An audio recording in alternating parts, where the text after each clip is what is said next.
بگو بفرمایید. سلام. حال شما خوب هستین آقا حمید؟ سپاسگزارم. شما چطورین؟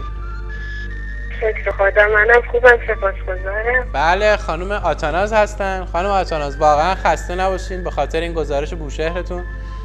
واقعا گزارش خیلی خوبی شده، خیلی زحمت کشیدید، دستتون درد نکنه و همچنین از آقای شاکر و خانم معزین از قول من خیلی تشکر کنید. خواهش میکنم. هرچی بوده انجام وظیفه بوده، در حدی نیستش که حالا قابل این تعریف ها باشه آقا حمید. شما من شرمنده میکنید، ولی در هر صورت میگن بعد صبر تحفه درویش باید بپذیرید. حالا جالبی این قضیه برای من میدونید چیه از طرف شما؟ قضیه اینه که خانم آتاناز ساکن شیرازه ولی دانشجوی بوشهره، با وجودی که توی بوشهر به هر حال غریب هست و کاملا آشنایی نداره به اون صورت آشنایی نداره با فضای اونجا، با مردم اونجا، با فرهنگ اونجا، با حالا ادارجات اونجا، به هر حال با اون بیزینس اونجا، به هر حال با وجودی که شناخت کافی نداره ولی یه جوری این گزارش رو ساخته که اصلا آدم فکر میکنه مثلا 600 سال تو بوشهر زندگی کردیم. من اتفاقا به نام آقای شاکر از اون پرسیدم که حالا تو اهل کجایی، گفتم که اولا که همه جای ایران فرای من است. آهان.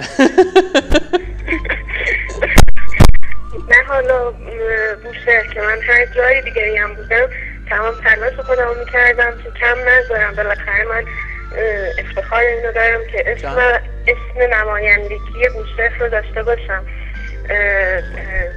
بازم لیاقتشی که ندارم ولی بالاخره وظیفه‌ایه که روی دوشم هستش و باید تا جایی که میتونم انجام وظیفه کنم. گفتم که من بین بوشهر و شهر خودم هیچ فرقی نخواهم گذاشت، هرچند که نمیشناسم اینجا رو، هرچند که خیلی از آدرس‌ها روزی که میرفتیم چند از میدونای قشنگ شهر رو بگیریم، چون من تو دوران دانشجویی خیلی کار داشتم، درس داشتم، زیاد توی شهر نمیرفتم، حتی بلد نبودم و آژانسی که گرفته بودیم حالا یا خود خانم معززنی من راهنمایی میکردن که بریم فلانجا بریم فلانجا، هرچند که واقعا نمیشناختم یا حتی اداره جایی میخواستم برم باید آدرس میپرسیدم، آژانسی میگرفتم آدرس بهشون میدادم که منو ببرم، ولی بازم تلاش خودم کردم که مردم گل بوشهر از من راضی باشن و اگر گزارش از خودشون میبینن از من راضی باشن. امیدوارم که همه شما هم راضی باشید. بازم میگم برای سبزی تحفه درویش. زنده باشی. حالا ایشالله منتظر گزارش‌های بقیه هستیم، بعدی هستیم که به هر حال مثل بقیه بچه‌ها که همه زحمت میکشن. بله اینم حالا آقا بهزاد زحمت کشتن، کوتاهیشو الان دارن نشون میدن که واقعا خسته نباشید دیگه. به هر حال دست شما نکنید. من خواهش میکنم. بله در مورد موضوع برنامه میخواستم صحبت کنم یه مقدار اگر اجازه بدید. بله بفرمایید.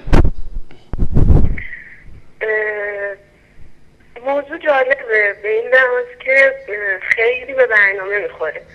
چرا؟ چون که بیننده های برنامه بیننده هایی هستن که به نظر من به این موضوع فکر کردن و دارن توی این مسیر پیش میرن.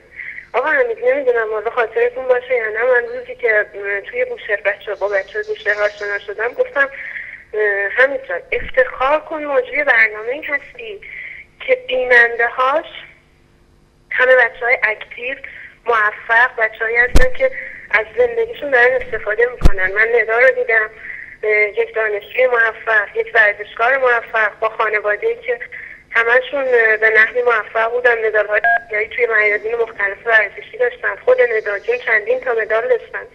محبوبه رو دیدم که ایشون هم یک دانشجوی موفق هستن، خانم فرجام رو که ایشون هم دختر بسیار فهیم و موفق توی زندگی.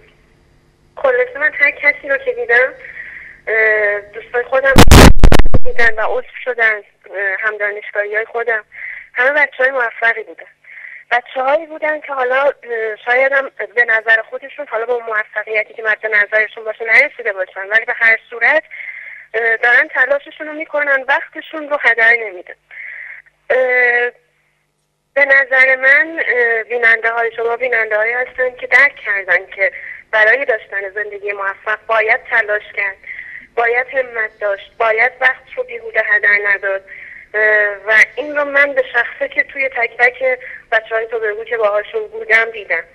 بنابراین وقتی همچین موضوعی پیش میاد شاید لازم نباشه خیلی بگیم که چطور میشه که آدم یک زندگی موفق داشته باشه، چون خیلی از بیننده های 99% بیننده ها میتونم به جرئت بگم که دنبال این قضیه هستن و دارن تلاش میکنن زندگی موفقی داشته باشن. اما در این حال به نظر من زندگی موفق اون پر طاووس است و راه رسیدن بهش هم جور هندوستانه، یعنی که هر که طاووس خواهد جور هندوستان کشد. بی نهایت باید سختی بکشیم، خیلی خیلی تا به اون جایی که میخوایم برسیم باید تلاش کنیم، باید همت کنیم. در این حال اگر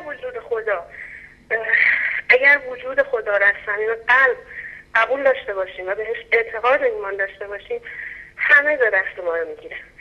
واقعا همین گزارشی که من تهیه کردم روز اولش واقعا شاید امر محالی بود برام، ولی چه جاها که خدا راه رو جلوی من باز کرد. واقعا بله تلاش و خدا به نظر من دو موفقیت در زندگی تلاش و آدم و خدا هست. امیدوارم که همه همیشه موفق و پیروز باشن. دعا میکنم برای همه، من همیشه دعا میکنم برای همه بنده های خدا دعا میکنم، علت خصوص خواهر برادر گل تو بگویی. امیدوارم که همیشه سربلند سرفراز مایه افتخار من باشه. زنده باشی. آقا بهزاد میگن از طرف ما و بچهای اتاق فرمان هم یه سپاسگزاری حسابی به قول شیرازی‌ها وک و ول بکنید. من کاری نکردم، همش وظیفه بوده شرمندگی شمونه باشم که نه خواهش میکنم، ولی واقعا میگم که خدا رو شکر واقعا همه بچه‌هایی که تو این مدت گزارش تهیه کردن از روز اول که به هر حال خانم شیما، به هر حال خانم سپیده، خانم خاطره، خانم ترگل از هامبورگ، به هر حال خانم شهره از اهواز، خانم سحر از تهران، یعنی واقعا یه جورایی خیلی واقعا همشون خیلی با وجود این که همه مرحله اول بود و بار اول بود، دفعه اولی بود که این کارو می‌کردن، واقعا سنگ تموم گذاشتن. مطمئنم تو یک دو سه ماه دیگه همشون در حد حرفه‌ای واسه خودشون هم کارگردان میشن، هم به هر حال فیلمبردار و به هر حال تلویزیونی حسابی. زنده باشی. امید خدا منتظرمون رو هستیم. اتفاقا من می‌خواستم حالا روزی که گزارش من پخش میشه اینو بگم، اجازه بدید حالا صحبتش پیش اومد بگم. من خودم ایده کار گزارش گرفتن رو این که استارت زدم از خانم شیما از شیراز گرفتم. اولین گزارش ایشون رو که دیدم تو فکری بودم که یک همچین کار رو انجام بدم. ازشون سپاسگزاری میکنم به خاطر اولین گزارشی که فرستادن، هرچند که حالا شاید کیفیت فیلمشون حالا شاید مشکل داشت یا به هر صورت، ولی خیلی ایده عالی و قشنگی بود که من هم ایده این کارم رو از ایشون گرفتم. ازشون سپاسگزاری میکنم. امیدوارم هر جا که هستش موفق باشید. زنده باشی و همچنین لطف کردی. زنده باشی. سلام. نه خواهش میکنم، مراقب خودتون باشید. سپاسگزارم. خواهش میکنم. خدا نگهدار. بله، من از اینجا یه سپاسگزاری